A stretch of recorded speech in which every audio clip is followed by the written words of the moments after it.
Hi everybody, welcome to another one of our amazing podcasts, and we're really lucky to have with us today an absolutely amazing trainer all the way from Catalonia, the amazing Miss Una McLister. Woo!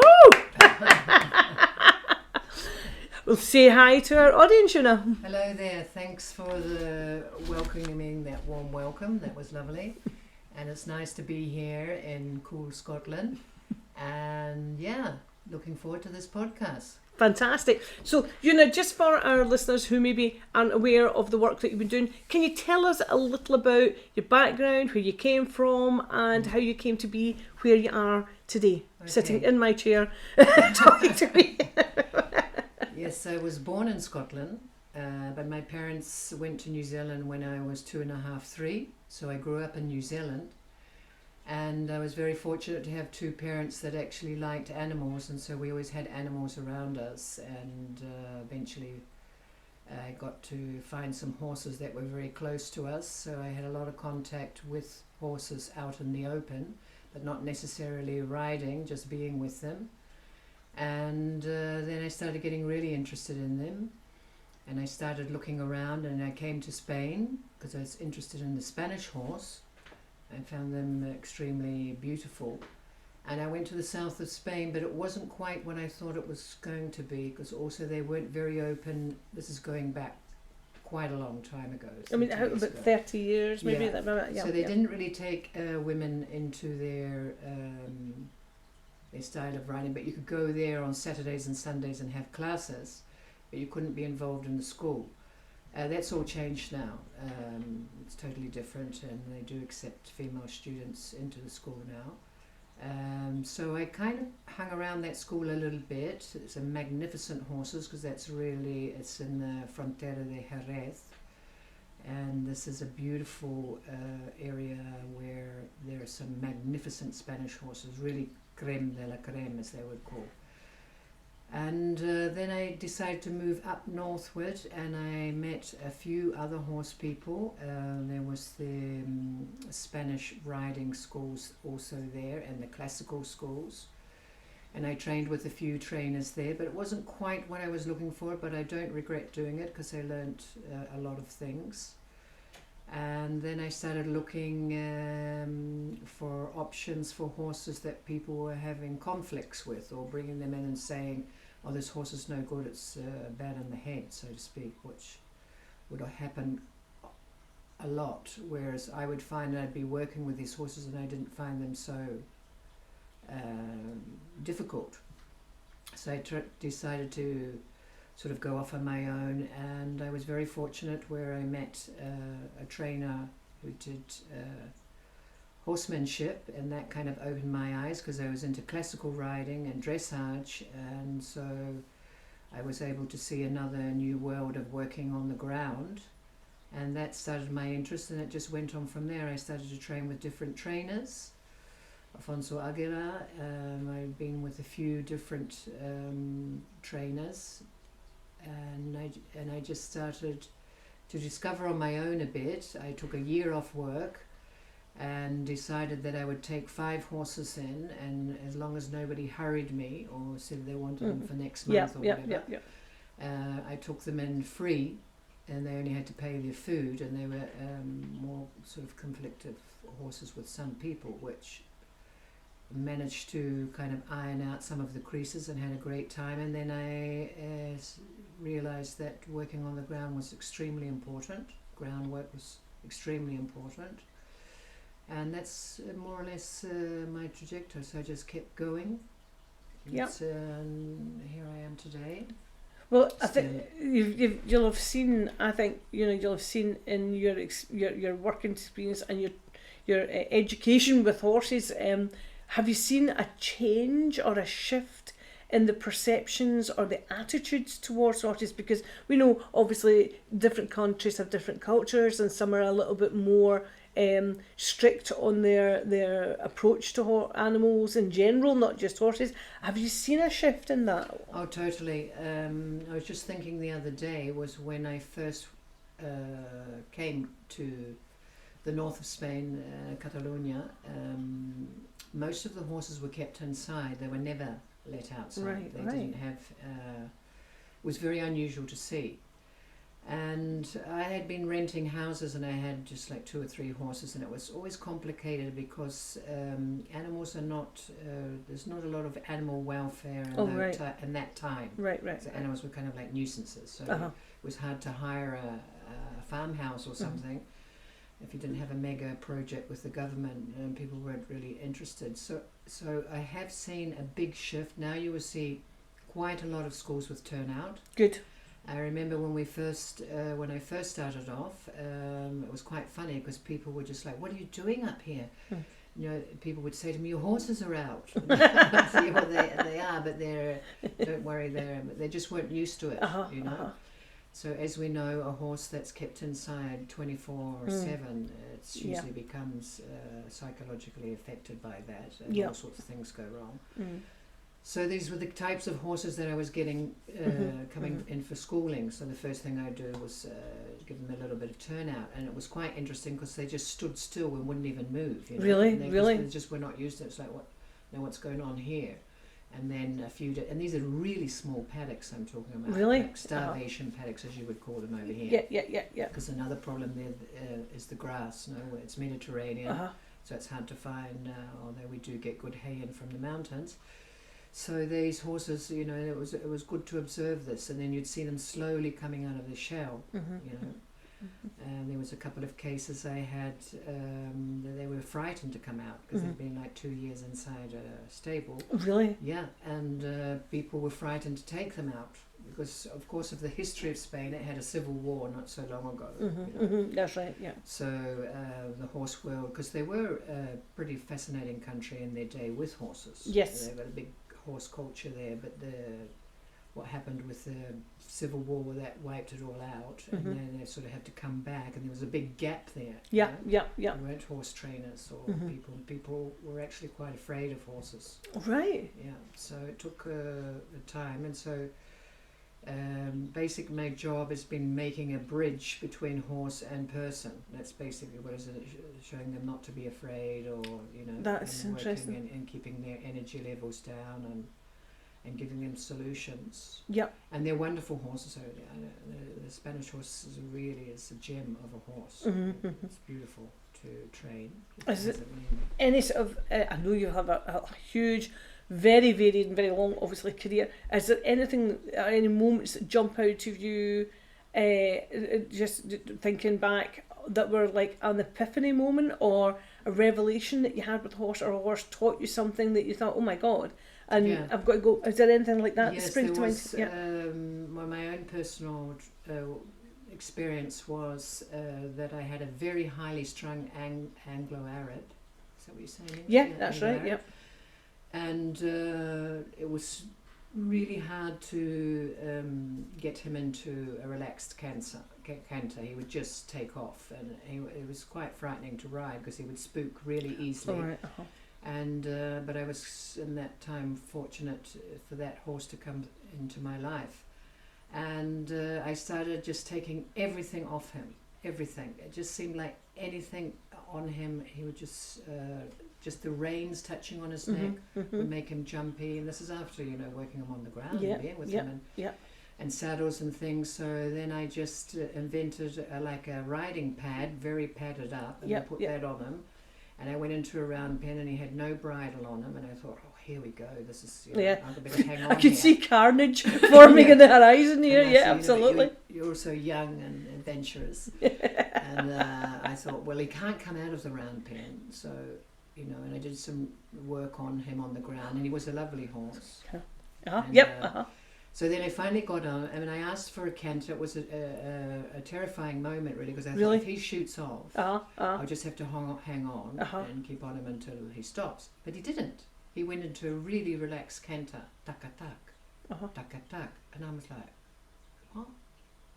And that was an epiphany moment for me, because I realised that we use a lot of restraints on horses, and it's not that I'm against it, don't get me wrong. No.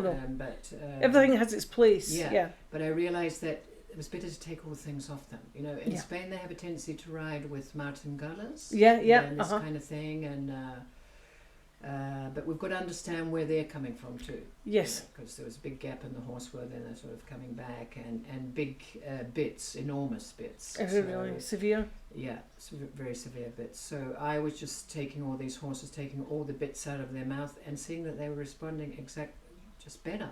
Much better. Much more calmer and settled. And I did notice with one horse one time when I was in dressage, because my teacher would make me put these big spurs on, and I was like, oh, I don't really want them on, but you couldn't ride, and he wanted these spurs on. Yep.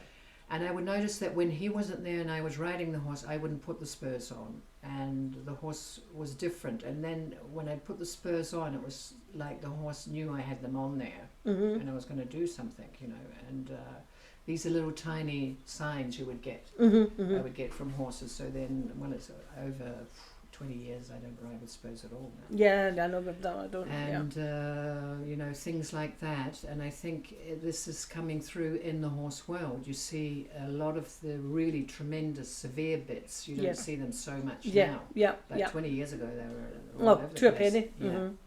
So this is and understanding that the schooling is not in the mouth. No. The schooling is not in the mouth. Yeah. That's not what's giving the instructions. It's only just like something to hang on to, or Yeah. But they are very intelligent animals if we let them be intelligent.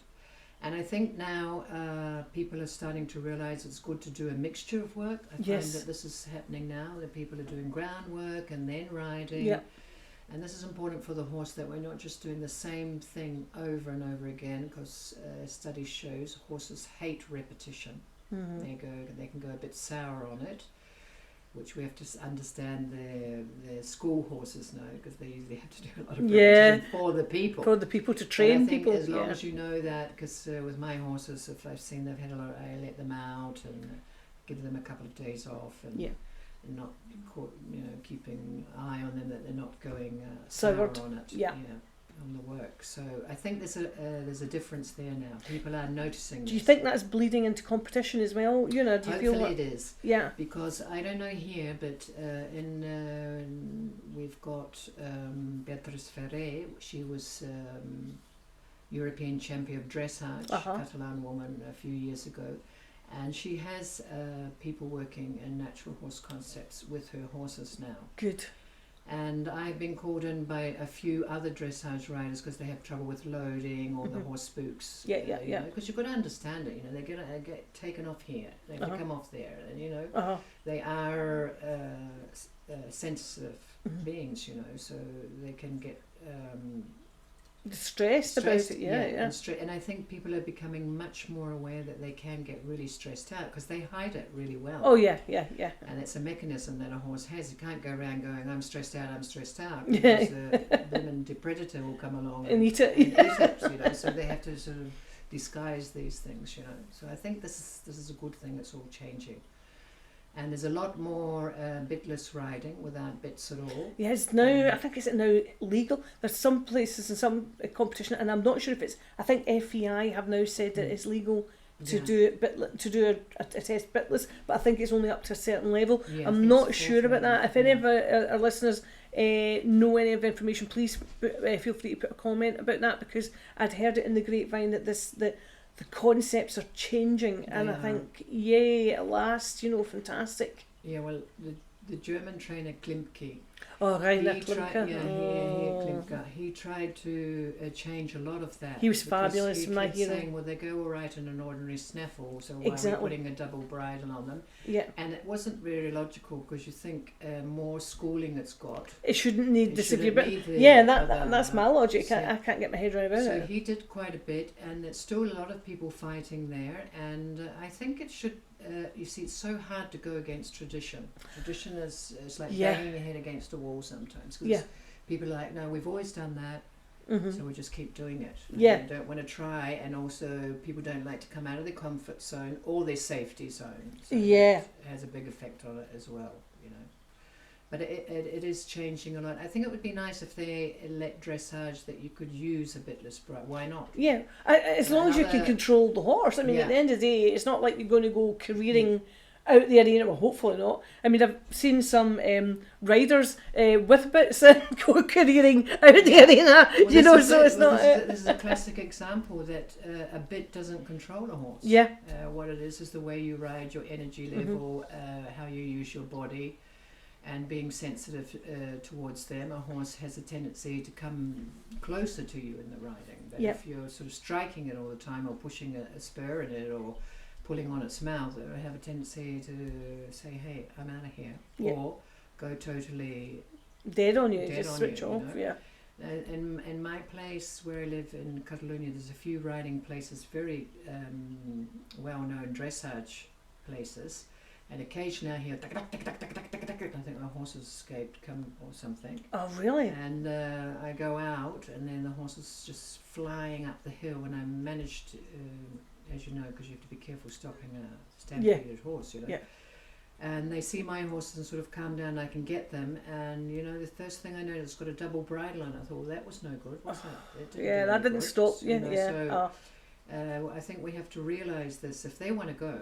Oh, if a horse is going, it's going, it's going. But this is why the groundwork is so important, because you're building a bond between the horse. And the horses they like to collaborate, and they like to follow somebody, even if a friend of mine, he's got a horse and a goat, and they just go everywhere together, because that's the horse's nature so with its rider it can make a strong bond. So I've had this experience with being out on a horse, a bitless horse, and a big truck's got a really big truck and a trailer, and a Swiss guy came out and he got totally lost, and he was out and he was so stressed out.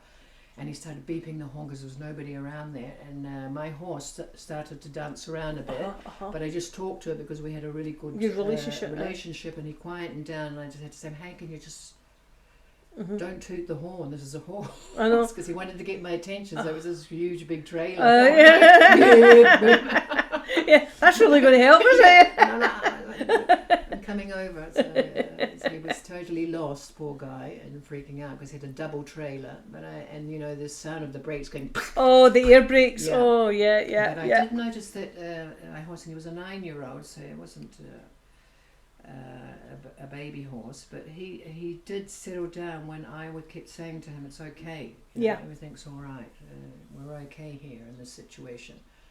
So I think this is a big change coming into the horse world, because when I grew up in the horse, it was like, show the horse who's boss. Yeah, and I think there's still, in certain areas, still an element of that, and I feel a lot of people are changing, a lot of people are looking for, as you say, they're looking, people have become, they're more emotionally aware of the connection they can get with the animals, and I think they're more respectful of the animals' feelings. But I feel, and I don't know if you agree in this, there's still a lack of education. Yes. Sometimes, as you said, there's that gap of knowledge, and it's scary that could be getting lost. And what I worry about is sometimes the old mindset fill in that gap. Yes. And if you're not exposed to the right thinking, or the right thinking, or a different way of thinking, if you're only exposed to what you were going to say, the more, and I'm hesitant to use the word brutal, but quite frankly, it can be brutal. Oh, it can be. For a horse, For a horse, very frightening. Yeah. To be hit and beaten and not have an understanding of why they're being hit or beaten. They don't understand submission. It doesn't exist in their... when they're out in the wild, because we work with domesticated horses, and they've lost. It's a bit like us. We've lost a lot as well, being domesticated. I'm very domesticated, around the middle. Our natural instincts and intuition and all this kind of thing is getting lost along the way. Well, the horses also, but they don't understand being bashed into submission. But they're not stupid. No. So if that happens, they probably will go into submission, which is very sad to see a shutdown horse. A lot of people think that it's being very obedient, and it's not. It's just it just knows better not to. Yeah, it's that's a really good point you just raised there, because I always teach, I'd rather ride a horse with no talent but willing to give it a go and confident enough to try, than a horse with all the talent in the world that's only doing it because they have to. Because those horses, no matter how talented they are, when the chips are down and you're in trouble, they will not help the rider out. Stick around, they will not. They're out of there. Exactly, but the horse that wants to work with you and is enjoying being with you, is enjoying that relationship with the rider. When the chips go down, I find that horse, the first thing they do is to check in with the rider. Exactly. What are we going to do about this? That's and it's great. a we. That's It a good stops point. being me and becomes we. Yeah. And It's a partnership. a partnership. Yeah. Yes. They use a lot, you know, and it's extremely important that, because if not, they can just go really wrong, and that's why a lot of people are frightened of horses, you know. Because you'd mentioned that you'd work with wild horses. Do you see a difference in the traditional thinking of what a wild herd is like and what's actual? Like, is it this big glorious stallion leading the way? No, not at all. It's not Walt Disney. It's not Walt Disney. No, they usually are in smaller groups, and they're, you know, the males have maybe 4 or 5 females. They can have more. They can have more, but it depends. So they, well, you know, they keep producing new groups as the stallion doesn't breed with his daughters. So they push them out when they're old enough, and also the young male horses have to go out and find their groups, you know. So, but I've only been observing wild horses. We haven't brought them into training because I'd much rather than just that they be were wild. Yeah. But it's been very interesting to see the dynamics between them and what goes on. I mean, it can actually sometimes bring a tear to your eye. You Really? know? Yeah, you'll see some amazing things happen, and you know, this is what it is. Basic survival for them, you know, as depending on the other, not just, they're not independent. I'm going off there. You know, like humans we're doing. Because we're losing our ability to work well in a group. There's always seems to be problems. You know, yes. somebody's not doing this, or somebody's not pulling their weight, or they don't want to do this. Well, horses are just not like that, and I think this is a great lesson that they can bring to us, that we need to learn to work in a group. And you might have differences with somebody, we'll just let it go. You know? It's the survival of the group. And you'll see this happen in groups of horses for their survival. They're protecting themselves, and it's looking for the, as I said before, the group survives, not just one. You know. And I think that's an interesting concept, which you can't really see with domestic horses because we have to separate them. And you get a lot of times they move from yard to yard, and depending on how the yard manage the horses, sometimes they separate mares and geldings, which I've never understood, but some places do that, or they're change field companions all the time, so there's constant unrest and constant anxiety from the group, or the horse that's travelled, spends a year in one yard and is moved to another yard, then is moved to another. So I find those types of horses become very self-contained, very inward, and very kind of almost shut down and antisocial towards other horses, because they don't want to make friends because they don't know if they're going to have these friends. They don't know. Well, it happens exactly the same with other animals and with people. And that's why it's important that, you know, we learn the social structures, where ours is it's kind of a bit dominant, our social structure. Because if you don't do this, you get a fine, and if you don't go there, you get jail. And exactly. So it's kind of a system like that, whereas they don't. It's more like if we don't pull our weight all together, we're not going to survive here, you know. If we're looking at it in a human term, you know. And this is what happens with domestic horses. They haven't been able to be in the band together. They haven't been able to be, usually they're taken off their mother when they're really young. This happens a lot in Spain, and I'm hoping this is going to be changing because we're doing a big campaign against it. I think it's 6 months is normal, but I think even that's changing. I think quite a lot of people will, again, listeners, if you know of MD, if this is not right, please let us know. But I have seen a lot of studs, what they'll do is wean the foal, let the mare's milk dry up, but then reintroduce the foal. So the foal's never totally separated, it just can't suckle. So it encourages the foal to be more independent, but the foal stays with its mother until it's about a yearling. Well, this is a good thing, but it's also good if it can suckle a little bit more, because the mare's milk can really shoot up their growth. Their growth. And sometimes, you see this in Spain, they're taken off the mother, weaned off the mother at 4 or 5 months, and they're small horses. Yeah. Whereas we've managed to talk to some breeding, well, I say we because I work in a group with some other people who are along the same lines. Mm-hmm. We've managed to talk to people who are breeders and Mm-hmm. say, hey, you've got lots of space here, why don't you just leave it? Because the mother actually just starts pushing them away. And Yeah, the mother breeds them naturally, doesn't she? Yeah. And so if you can do that, but then a lot of things happen, because sometimes the mare gets really skinny, and and so you have to keep your eye on it. But I think if you can wean them a little bit later, maybe this is a personal thing. Yeah, Personal thing. But I would prefer to wean them off when they're like 8 or 9 months, because I find that there is a moment where they just go up ahead. It's incredible. Just a quick. Perhaps I'm talking about the breed. I'm talking about Spanish horses. And we managed to talk a breeder into this. The only way we could talk him into it, because he wasn't passing the height to have his horses registered. And they're so funny because he's like putting on big thick shoes. Put on the platform. Trying to get, and I said, look, this is not working because you're taking, and so I kind of got, and then I thought, this is the only way I can do it. We can't say it's for the good of the horse. No, because they would. I said, that's happening because you're weaning them too early, and they're not growing. And so he decided, because I really got into him about it, because we became kind of friends. I said, look, I don't want to know anything about this if you're not going to do anything about it. Stop complaining. I said, so he had 3 mares, so they didn't, and they weaned them, and they passed way over. Really? They were much bigger. So that was proof of the pudding, basically. Yeah, exactly. And then he was quite funny because he kept coming to me, you can't take them off their mothers when they're really So he changed his tune? Oh my God, that's so good. Yeah, so he's getting actually quite... do you say taller horses? Or he's getting taller horses, or bigger horses. Bigger horses from the withers we're talking about, and they're just flying past with flying colours because they're like a hand higher. Yeah, so there is that much, because it is quite traditional. And you wean the foal and then you feed them milk pellets.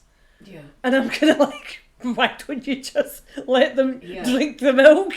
But exactly. No, if you can, and the mare's healthy, and there's not any issues. It's a really good thing, but she also trains them. A little bit. I've seen them, the mothers herding them around on one circle this side and then a circle that side, so they're learning to go on their left and right. I saw a mare doing this around a tree. She was kind of pushing her foal around the tree, and I was like, what? She looks like she's doing, lunging. And she made him go around the other side, and these little gems you see sometimes. Was that in a wild herd or a domesticated? That was a domesticated herd. That was a domesticated? Yeah. Oh, that was in a domesticated, I think there were 5 mares, and there was 1 stallion. Mm-hmm.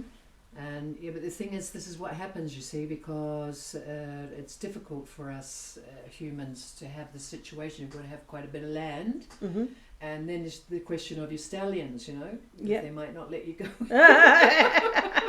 And so it has to be good horse husbandry and know what you're doing, of course. And this is what happens. People just think they just go and then snatch the baby off them, which is terrible. And you hear the baby crying all night and the mother crying all night. Is so stressed out.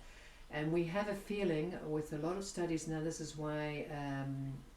is it wind-sucking in English? Yeah, wind-sucking and crib biting, and weaving and all that comes from there. Yeah, just total stress. It's just not weaned correctly, and I've seen them in stalls going around and sucking the wall because that's what they're supposed to be doing. Been taken off the mother at 5 months, so all this goes on, Mm-hmm. But hopefully it's changed. A long way to go, Morag, long way to go where I am, but it's getting there. There are changes. And that's only in one area in Spain, because I'm in Catalonia.